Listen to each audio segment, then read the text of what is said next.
Albert, vous avez eu les honneurs de la presse et même de la télévision régionale. Pour quels faits et gestes et en quel pays? C'est en Hongrie. Nous avons été fêtés à Vichy, à la synagogue, pour notre action en faveur des Juifs pendant la guerre. Les 8 frères maristes de l'école Champagnat à Budapest. On travaillait communautairement pour sauver les Juifs. D'abord nos élèves d'origine juive, et puis leurs parents, et puis d'autres personnes. Alors Israël nous a décerné le titre de juste parmi les nations, et nous avons le droit d'avoir un arbre qui porte notre nom. L'arbre actuellement existe avec un écriteau, les 8 frères maristes de Budapest en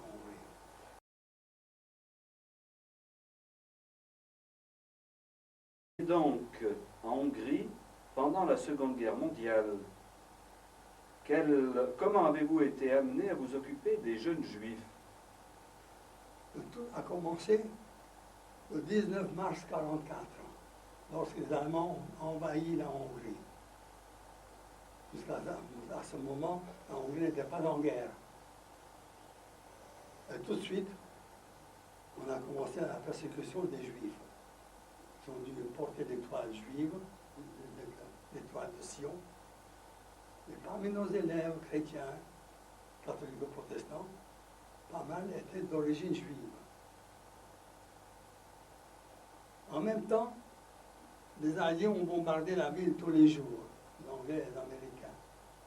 On a dû fermer les écoles et envoyer les enfants en province, sauf les enfants juifs, qui étaient parqués dans un ghetto avec les grands-parents. Les parents ayant été emmenés en camp de travail, soi-disant, derrière le front. Mais en fait, oui, ils étaient expédiés ailleurs. Oui. Alors, l'école étant vide, nous avons accueilli ces enfants. On les a placés sous la protection de la Croix-Rouge suédoise. vous n'étiez pas seul pour vous occuper de ces enfants. Non, les 8 frères. Il y avait un travail pour tout le monde. Il y avait d'abord des frères qui devaient s'occuper des enfants jour et nuit. D'autres devaient s'occuper des cartes de ravitaillement, de fausses cartes d'identité. Aller dans le ghetto pour chercher de la nourriture dans la bienveillance des policiers. 18 décembre, la Gestapo est venue avec de très 30 ans à la tête. Ils nous ont tous arrêtés. Une quinzaine de Juifs ont été fusillés la nuit même. Les femmes juives étaient emmenées, une partie au moins, celles qui n'étaient pas à la cuisine. Et puis, nous autres également, nous étions emmenés. Mais on a respecté les enfants. Que sont devenus les enfants? Tous ont été sauvés. Les Allemands ont respecté la Croix-Rouge suédoise. Et vous, plus d'autres adultes, vous avez été emprisonnés? Emprisonnés, oui. Une quinzaine de Juifs ont été fusillés la nuit même, jetés dans le Danube. Et l'un parmi eux est revenu des mois après, disant qu'il a été sauvé par des policiers hongrois.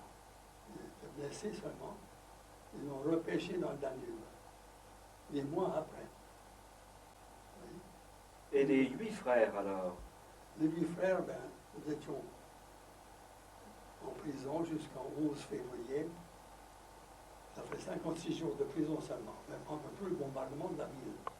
On a supporté le froid, la chaleur et le froid en même temps, la faim, les mauvais traitements. Et le 11 février, les Russes se sont sauvés. On avait fait une neuvaine à Notre-Dame de Lourdes, avec cette invocation un peu banale. Notre-Dame de Lourdes a envoyé nous les Russes. Ils sont arrivés au 11 février vers minuit.